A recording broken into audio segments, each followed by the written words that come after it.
the COVID pandemic has made the rich richer while the income of the rest of the world, about 99% of humanity, dropped, according to a new Oxfam report titled Inequality Kills. The wealth of the world's 10 richest men doubled from $700 billion to $1.5 trillion during the pandemic.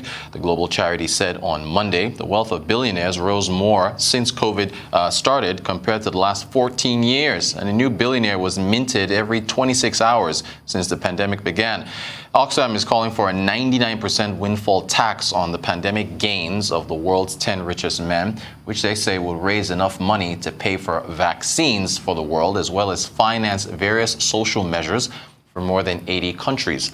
Well, joining us to discuss further is from Geneva, Chido Munyati, who is the World Economic Forum's head of regional agenda for Africa. Thank you so much for joining us. Good afternoon to you. What is the World Economic Forum's view on income inequality, especially in developing nations?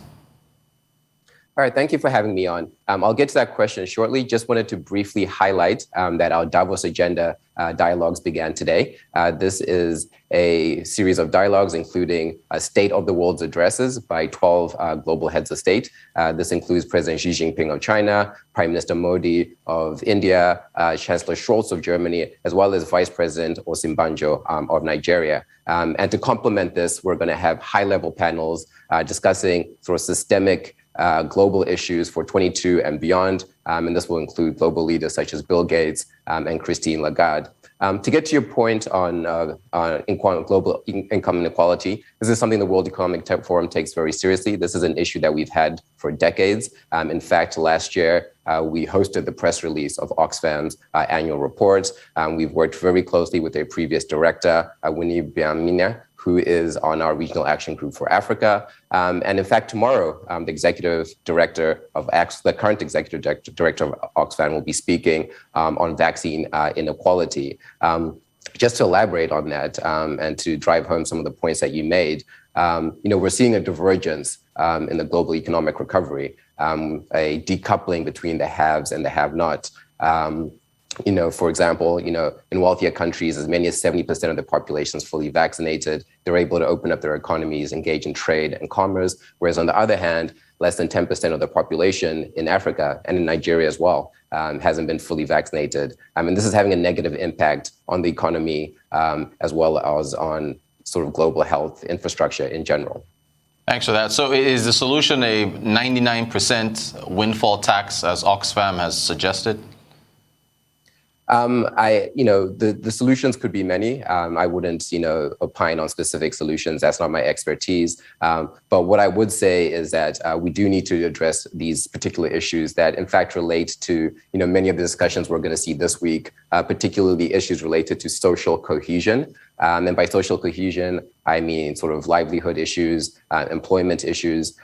So, for example, linking back to what we just said, if African economies don't get equitable access to vaccines, we're going to be stuck in this perpetual stop and go momentum of opening and closing economies. This is going to impact the fiscal position of governments. It's going to impact our SMEs. SMEs in Africa are the backbone of the economy. They're responsible for employing over 80% of the workforce. So the viability of these SMEs is directly correlated to the ability to sort of drive a sustainable economic recovery in Africa. Thank you. So, part of your Davos agenda, you've mentioned vaccine inequality. So let's talk about that. How do we solve that for African nations? I think, to solve it in the short term, we need global solidarity. The good news is that, we just saw a discussion earlier, probably about an hour ago, including Dr. Fauci from the United States. And I think the conclusion in some of those conversations was that, there are going to be vaccines will be available in general for Africans next year. So the big issue won't necessarily be access next year. It'll be more in terms of just getting those vaccines into the arms of our citizens. But in the long term, I think, we really need to become more self-sufficient. For example, we now see the good news is, Rwanda is partnering with BioNTech to create a local vaccine manufacturing hub, which will then eventually start to distribute vaccines throughout the African continent. And then this connects back to, the African Continental Free Trade Area Agreement, which went into effect last year. If we effectively implement this, we'll be able to create local and regional value chains where we can start to create our own manufacturing bases to distribute necessary items such as PPEs and vaccines. So the AFCFTA really offers this opportunity to stimulate our economies in the long and to medium term, but more importantly, to create the jobs that are necessary to employ what is effectively going to be the fastest growing working age population in the world.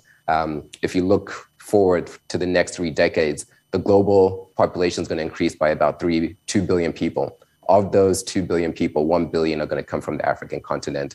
So with this immense potential to drive highly productive, high growth economies, we're going to have to match that with the necessary jobs. Great stuff. Climate change, a big topic on, I guess, the Davos agenda as well. How can fossil fuel dependent nations in emerging markets like Africa make a successful energy transition that doesn't have adverse effects? No, very important point. I think, for fossil fuel economies, particularly, for example, like Nigeria, we have to advocate for a just transition. It's not simply going to be possible for many of these economies to immediately, stop depending on some of, these resources that are responsible for financing their budgets. But a just transition means that we need to get sort of global solidarity around ensuring that there's enough funding for paying for mitigation as well as adaptation costs. We're already starting to see the cost of extreme weather conditions in the Sahel region. This is also affecting countries such as Nigeria, where local farmers and herders are being displaced by extreme weather conditions, and this is forcing them into involuntary migration. All right, and on supply chain bottlenecks, what's your take on how to improve that as well? That's also on the Davos agenda this year.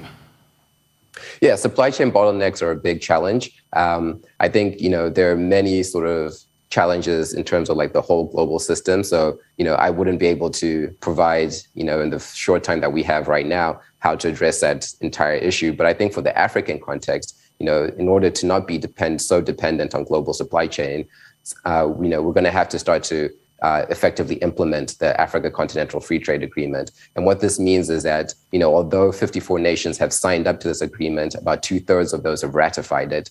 We need to now start to negotiate and implement the respective protocols that will actually make this agreement a reality.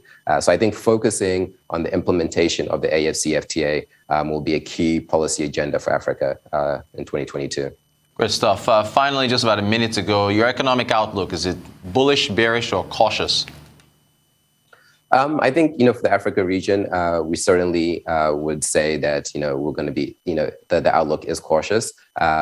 But, if you start to look at some of the numbers, Africa is starting to grow again. Again, as we mentioned earlier, it's important that we get these vaccines so we can fully open the economies so that we're not stuck in this perpetual stop and go momentum of opening and closing economies.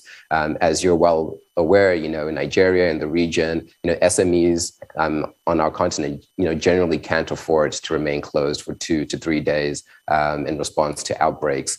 So really ensuring that our populations are fully vaccinated, I think will go a long way to ensuring that, this outlook is positive and that jobs and growth comes back online. All right, excellent stuff. Chido Munyati, World Economic Forum's head of regional agenda for Africa. Thank you so much for taking the time to talk to us. We look forward, of course, to hearing from Vice President Osibanjo and the rest of the high-level panelists at the Davos World Economic Forum 2022. Thank you so much for your time.